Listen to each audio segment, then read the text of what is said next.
Guys, may gawa tayo. Laptop Asus X47N. Yan, sobrang bagal guys. I-reprogram natin siya. Kaya lang ayaw niya mag first boot. Ayaw mag boot yung USB. Yung bootable natin.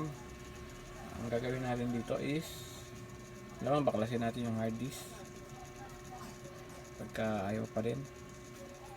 Guys, naka Windows 10 siya, gagawin na lang natin siyang Windows 8.1 para mas mabilis kasi yung hard disk niya is luma pa. Luma, yung hindi pa siya SSD.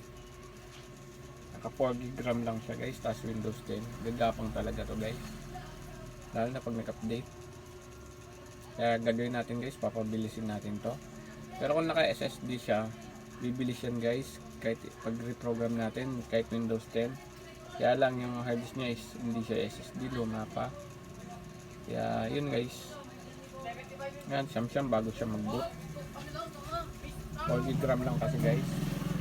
Tapos di pa luma pa yung hard disk niya. Kung mapalitan lahat yan guys, bibilis siya, kaya kakayanin yung Windows 10. Kaya naman niya, kaya lang sobrang bagal. Pero kung mapalitan natin, ma-upgrade yung hard disk tsaka yung memory niya, dagdagan pa, bibilis siya guys. Kaya ito yung gagawin natin guys. Update ko kayo guys. Biglang mamamatay ang laptop mo yun. Bukas-bukas yun, di pa. Ayan o, grabe o.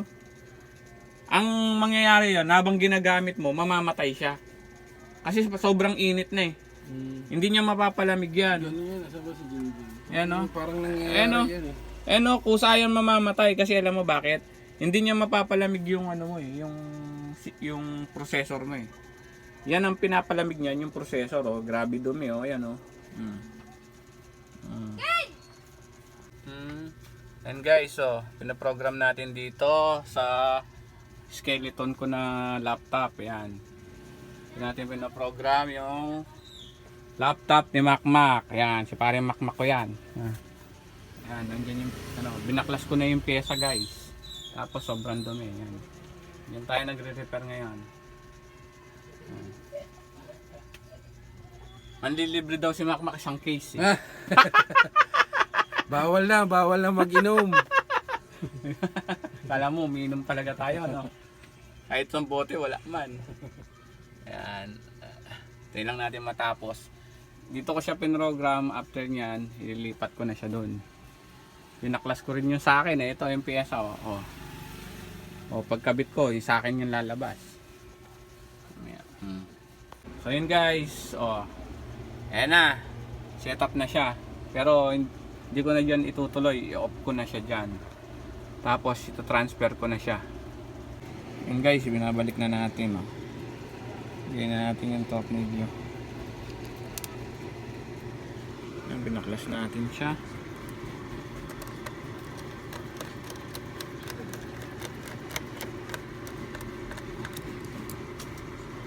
Tapos ipapower on na natin mamaya.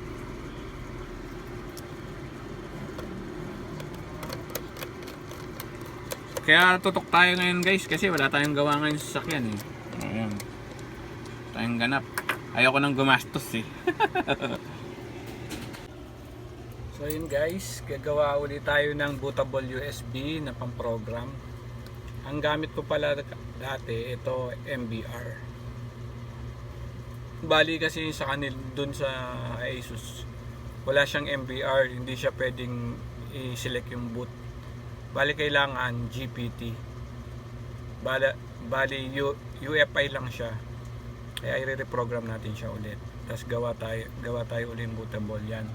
Kailangan yan yung magawa.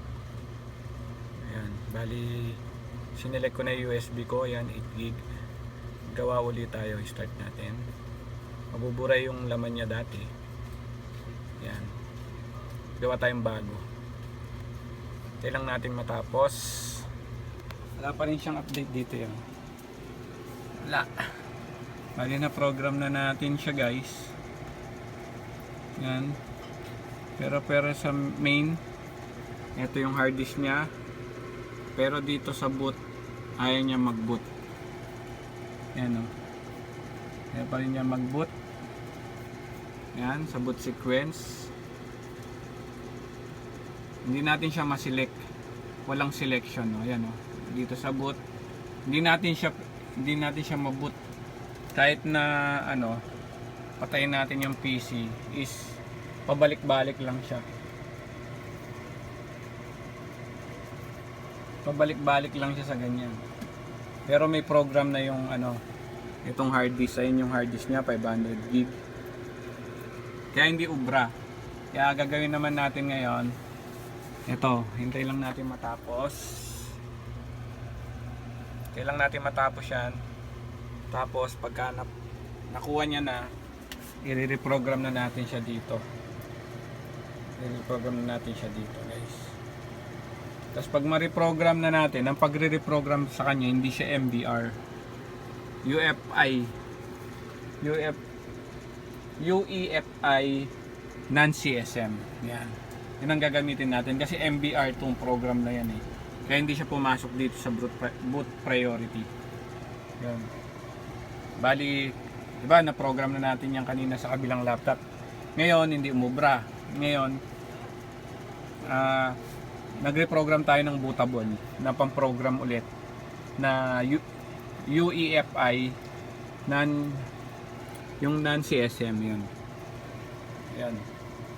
Hintay lang natin matapos yon, tapos i-reprogram natin. Tingnan natin kung yung USB na yan lalabas na dito. Kasi kanina rin hindi lumalabas eh. Yan. Tapos i-reprogram natin. Kanina pa tayo dito, guys. Ito last na. Sure na to. And guys, explanation lang. Naka-GPT tayo ngayon. Kasi dati yung program ng bootable USB natin is MBR. Ngayon, kaya naka NBR siya, hindi siya na-detect nito. Ito. Ang gagamitin pala dapat dito is ito, guys, GPT. Yan. UEFI. Yan. Yan. Bali, tingnan natin mamaya after niya matapos. Ayan, nasa 50% pa lang siya. Tapos, tingnan natin kung lalabas siya dito sa boot priority. Bali ito, lalabas lang to dito pagka yung program yung ginamit mo is UEFI. Pag GPT, guys, kahit ma-program mo siya sa kabila, hindi pa rin siya pupunta dito. Diyan pa rin siya. Okay, wait lang, hintayin natin. So yun, guys, tapos na. Nai-reprogram na natin. Hindi, nalagay na natin yung program dito sa USB. And guys, ilagay na natin dito yung Windows 8.1. 8.1 lang nilalagay natin dito dahil naka Windows 10 siya dati. Kasi 4 GB RAM lang to eh. Tapos hard disk niya is SATA pa. Hindi pa SSD. Kung SSD, pwede ko siyang i-Windows 10. Kaya lang hindi pa siya SSD. Kaya Windows 8.1 muna. Pagka nakapagpalit siya ng SSD, doon natin siya yung Windows 10. Kaya yan muna, guys. Okay, sasalpak na natin, subukan natin kung lalabas na dito. Wait lang. Walang hawak ng camera. Bunutin ko lang to. Stop ko muna. So yun, guys, nailagay ko na. Off natin. Start natin siya. Natin lalabas na siya sa boot priority.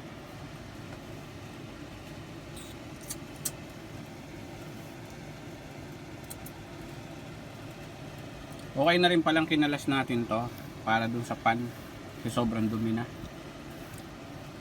Kaya okay lang. Kinalas natin siya. Ngayon, sa tingin ko magpapareprogram na kasi mabagal na to. Ayan o, nagpo-program na pala yan. Nagdiretso na. Ayan na, guys. Nagawa natin eh, nagdiretso na siya. Papareprogram na siya, guys. Ayan, guys, medyo grounded yung nito, yung pindutan eh. Ayan. Next na natin, install. Ayan, guys, bali nagpapareprogram na siya. Yun pala yung solution niya, GPT. Pag mo siyang gagamitin ng program na MBR, pagka gumawa ka ng bootable USB. Kasi pag MBR, hindi niya madidetect. Kahit isalpak mo sa ibang laptop yung yung hard disk niya, hindi pa rin siya magbo-boot. Kasi kailangan UEFI yung program na gagamitin mo. GPT. Yan. Lagay ko muna yung code. Stop ko muna. Yan guys, nalagay na natin yung code, kaya enter na natin.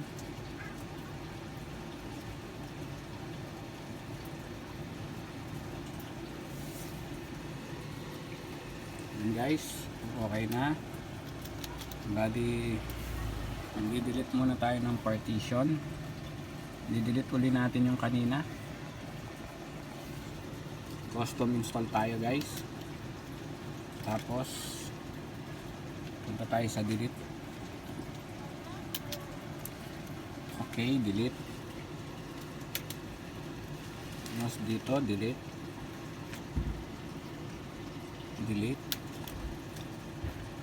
Delete. Wala tayong mouse. Namano-mano ko lang. Tapos next. Tingnan natin guys. Guys, nag-i-install na. Same procedure kanina. Tayo lang natin yan mag 100 hanggang baba. Yan, tas okay na. Yan, tayo lang natin yan. Yan guys. 100. Balikan na lang natin. Medyo mahaba ng video. Yan guys, na-program na natin siya. Nalagyan lang natin siyang pangalan. Yan. User, pangalan. Tapos next. Next. Bakit bo? Ano ka na maraming tubig? Yan, lagyan natin ng pangalan. Mac.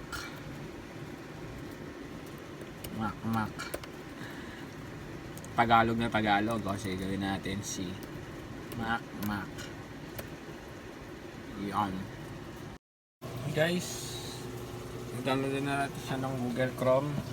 Tsaka dun sa boot na yun, nandun na lahat sa first boot. Mamaya pagka-off ko, papakita ko na lang. Yan guys, pinapakita ko. Goods na, all goods na. Downloadan ko na, tsaka mabilis na siya guys, hindi na siya naglalag. Sobrang bilis na siya, eh, nakikita nyo, bilis ng ano niya, response ng PC. Hindi na katulad kanina. Yan na guys. Ito, after nito guys, ma-install ko yung pati yung Office. Ipapakita ko sa inyo guys na meron na siya doon sa boot sequence niya kanina. Pwede na siyang palitan. Ayun guys, kakat ko na to. Ay, okay na. Pakita ko na lang sa last part yung may boot siya. May boot na siya. Mula nung na-program natin ng UEFI.